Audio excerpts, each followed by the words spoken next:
Hey guys, Scott with Home Perfect Restoration, and I have Ralph with Vert Environmental here today to bring you guys some information as to, I guess we can talk about the coronavirus in very little detail because that's the big media hype right now. But we want to talk about just cleaning, sanitizing, disinfecting, testing, protocols, things like that. So, like I said, we got Ralph here.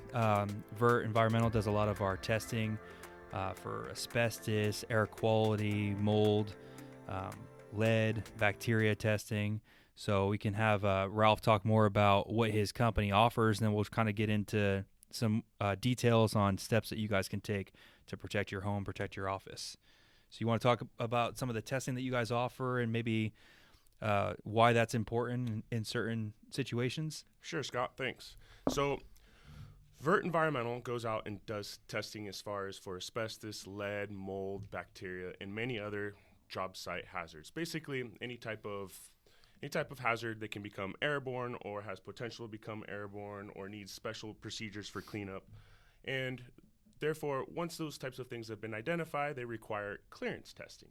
And so we also do the clearance testing. And bacteria and viruses and things like that, they all get cleared pretty much very similar in a similar manner using ATP swabs, and something that we can do right then and there out in the field. It's a real practical testing for clearance. Right.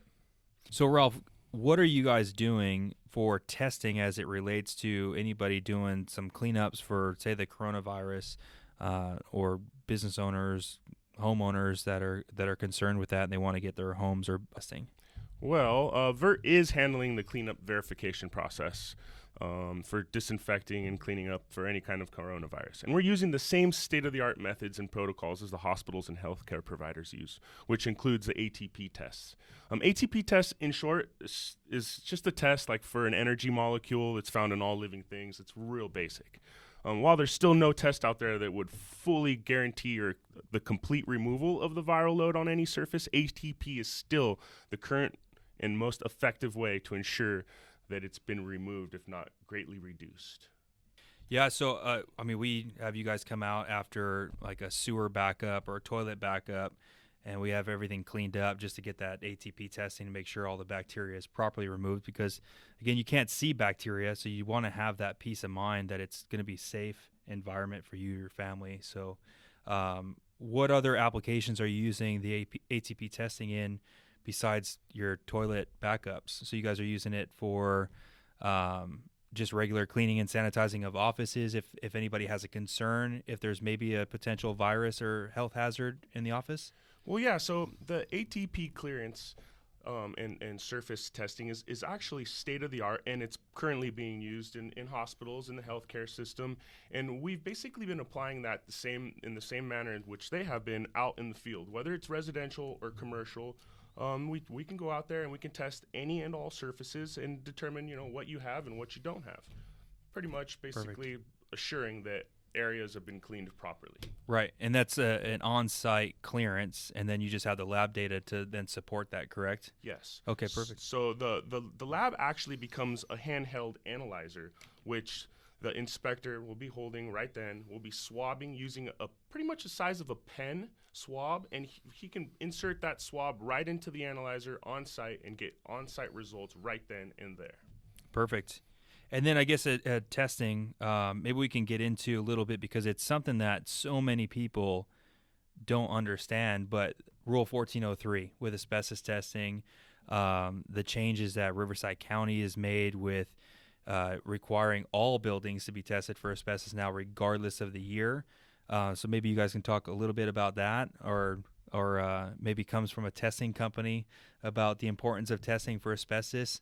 Because we've had, in our situation, we've had a 2005 residents and a 2012 residents come back hot for asbestos. So I do see why they are starting to push requiring the testing for every home, regardless of the age. But what are you guys seeing? Are you still seeing some newer homes come back hot for asbestos? I know it's still in products that we use today. There's no ban on it like everybody assumed. Yeah, so I too have actually just tested a residential where it was a 2012 build and it came back positive. Basically, we want to protect our workers. We want to protect the homeowner or the occupants of the buildings. And in order to better do so, testing all of the materials which are suspect for asbestos prior to the commencement of any work activities or any activities that would potentially disturb those materials and cause them to be airborne is always a good practice. And now it's actually the law. So Right. regardless, you're testing the material prior to removal, prior to impact, prior to renovations. I feel like any kind of rule or regulation which provides more worker protection and protects the residents or the occupants more is always going to be a good rule. Absolutely. And on an emergency standpoint, if a client has a water damage, they call a plumber, and a plumber has to say open up the drywall to fix a pipe. Do you know what the regulation is for them? Are they able to open up a certain amount of square footage of drywall for an emergency repair? So emergency repairs or emergency protocols do allow contractors with sufficient amount of training to open up some of these walls in an effort to try to avoid some more costly damage. Right. If the pipe is sitting there leaking within the wall, it's a time-sensitive situation. A properly trained plumber would know to use hand methods in an effort to prevent any kind of additional airborne dust, would use a drop on the ground to protect the floor right underneath the area where he's producing this dust or cutting into the wall, would potentially put up some critical barriers and just your basic steps to try to prevent any airborne fibers or dust from migrating outside of his workspace. This is very minimal amount of disturbance that they're allowed to do. And most of the time, it's just a square foot or two, and it's just giving the plumber access to get to that pipe to stop the leak or to fix the leak or to change the valve or something. Right.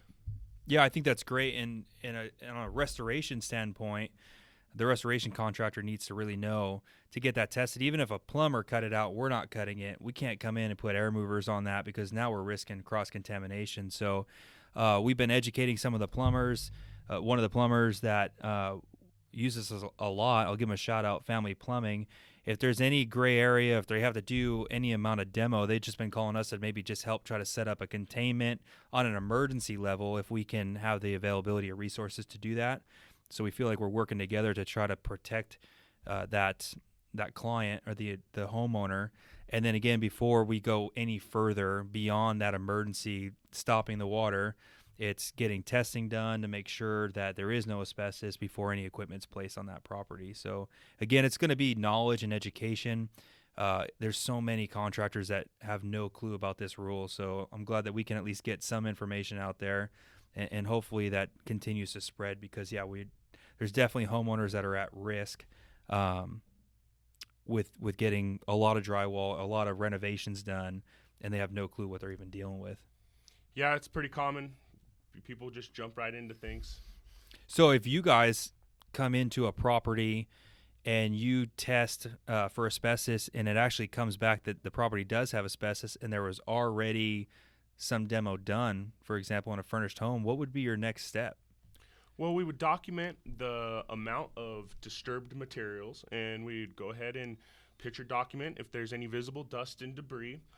We'd examine the cuts or the actual edges of the disturbed materials to kind of help determine whether or not there was mechanical means used. That'll kind of let us know the extent of potential fiber release and migration through the rest of the house. Right. And so when you notice that I say fiber release and migration through the house, then the next thing we would also do is recommend contamination assessment testing. Basically, just to figure out if fibers were ever airborne, how far did they migrate throughout the house? Were they tracked in just to the room adjacent to the space that had the work done? Was it tracked in throughout the whole house? So contamination assessment testing would definitely be recommended. Our field technicians are trained to basically identify anything that could have potentially put fibers into the air, and then let our office know so that we know to give the proper recommendations to the contractor or the homeowners.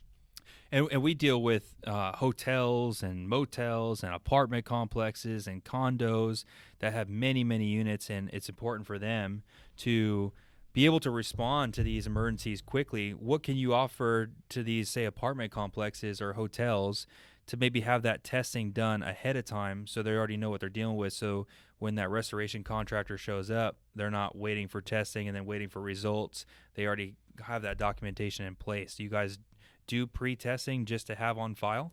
Yeah, so initial testing is super smart to have done, right? Especially if you have an apartment complex, because there's always things going wrong. There's always continual maintenance that needs to get things that need to be upkept and things that are going to be needing some disturbance or have potential for disturbance, right? You got to cut into a wall every now and then. You got to cut into a ceiling. Right. Maybe you're cutting concrete. So being proactive and having the materials tested prior to the emergency scenario is always a great idea. And if it's done that way, then we can go in and we can properly survey and assess a property. We can tell you where it is and in what condition it's in. So that way, as a homeowner or property owner, then you can start to kind of formulate a plan to get rid of those things that are potentially being damaged or are deteriorating just over time. We identify all that stuff. So not only do we identify what has asbestos in it, we'll tell you the basic condition that it's in.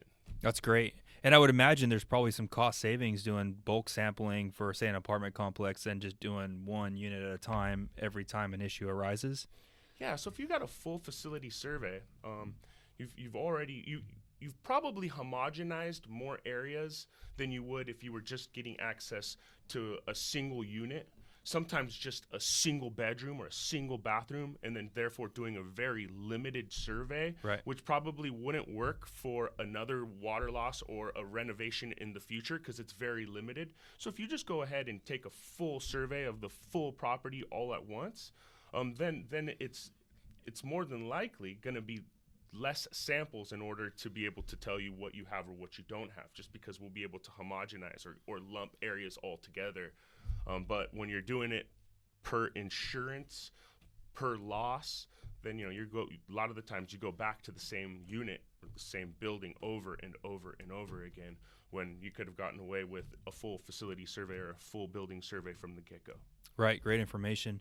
And then when they do this remodel or renovation, then they need to have you guys back to test the new materials that went in, correct? So, yeah, you're bringing in a new material. How do you know that there isn't any Right. type of asbestos in there? Testing new materials getting brought into buildings is usually done by lot number. A lot of the times you're ordering in bulk and the manufacturer might not have it at all, or the distributor might not have it all, so it comes from multiple locations. And so you start testing by lot number and according to square footage of the material that's getting brought in.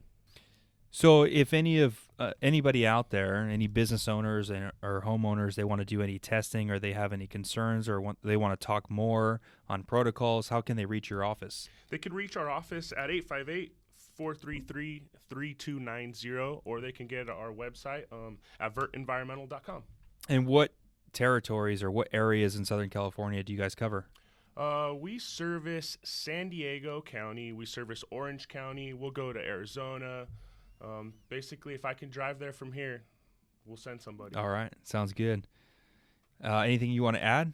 Well, Vert does the initial asbestos sampling. So whether it's a small water loss or fire loss, or whether it's a full-blown demolition or renovation survey, NASHAP surveys, we do lead testing. So whether you're going to be doing some sort of exterior painting or interior painting renovations, we do hazard analysis. So job site hazard analysis and hazard assessment. Maybe you're being exposed to silica dust on your job and didn't know. We can do monitoring for that. Exposure monitoring, just for about every kind of airborne hazard that there is. We can even we could tell you what kind of hazard there is. Most of the time, people don't even know that they're being exposed to some sort of airborne hazard. Right. Bacteria, as we were talking about, we go in and we clean up. We do clearance testing for bacteria, and there's a test for just about everything out there. And so if you're worried about it, if you're concerned about something, whether it's allergies or whether it's just some sort of, light cough, and you've been reading into it that, maybe that's a symptom of mold exposure or something, we've got tests for that. We can figure it out. Perfect. Yeah, we've had with, as you guys have probably seen following us, all these grow houses. So we've had them out doing chlorinated pesticide testing, doing THC testing and clearances. And I think maybe something for the people that are maybe torn on what should or should not be done if they're dealing with a restoration company or dealing with an insurance company, you guys can actually do the initial testing and write a protocol as a unbiased third party, correct? That's what we do. That's definitely one of our services. Back to the testing again, fire damage is something that I see as one of the most important type of losses to test and know what you're walking into, especially on a structure fire when you got contents that have burned. You have, plastics and PVCs and all that. So as far as if you were coming in to a restoration company, or if you were coming into a homeowner, what would you be looking for in testing on a fire damage? Would it be VOCs? Would it be a combination of, obviously we're going to be doing asbestos, but what else would you be recommending to test for on fires? Well, so if it's not a total loss, then smoke and soot testing is usually what follows with that, just to determine whether or not any of the contents within the structure can be saved.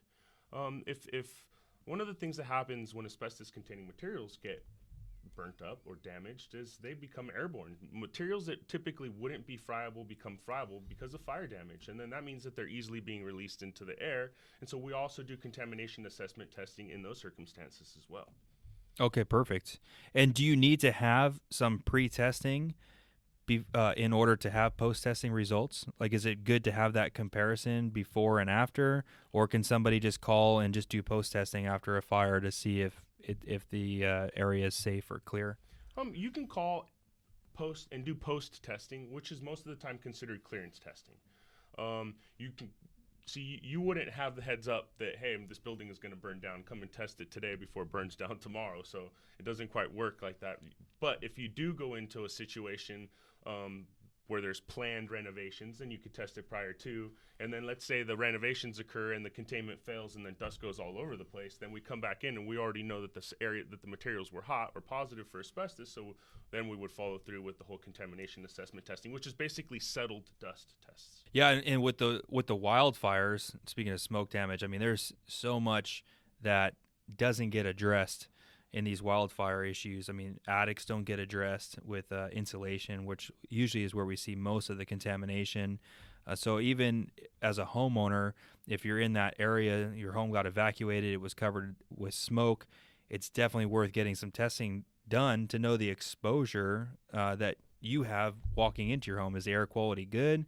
Do you have damage? Because we see so many people just hire a janitorial company. They think they're fine. If the fire was in, say, October, November, and then by summertime they have that campfire smell because they didn't address the attic and they didn't really address the full scope of work. So that's where you guys can help on that level too, and test everything and then write that protocol for them on what they should be considering to get done. Yeah, one of the things that gets left out most of the time actually is the HVAC system in the attic, like you said. And so with a few tests, we can determine whether or not those systems were impacted, those areas were impacted. And then we can put it in the protocol, just basically stating that those areas are going to need special attention as well. Perfect. So again, as a homeowner, as a business owner, your testing company is as the way I view it, is your unbiased third party, somebody that can almost be the mediator or the knowledge person between the contractor and insurance company at times, and either help the contractor make their case or help the carrier if the carrier is saying there's no damage and the contractor is trying to say there is. You guys are always put in the middle, but you're using lab data to justify your stance. Is that correct? Pretty We're accurate? State-of-the-art testing to determine if it's going to go one way or the other. We're strictly umpires here, calling balls and strikes. That's perfect.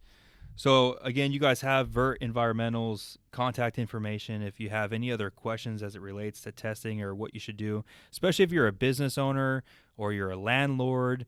You have, like we talked about, you own an apartment complex, a hotel, definitely saving the money, having all that testing done. The more you can prepare for that water damage, fire damage, or catastrophe, and you have testing lined up, you can have companies come in and start work, and that's going to eliminate so much secondary damage, which is going to eliminate those costs from continuing to increase, waiting for those things to get done. So again, Scott with Home Perfect Restoration, Ralph with Vert Environmental. If you guys have any questions or concerns, reach out to either one of us and we'll try to get you helped out.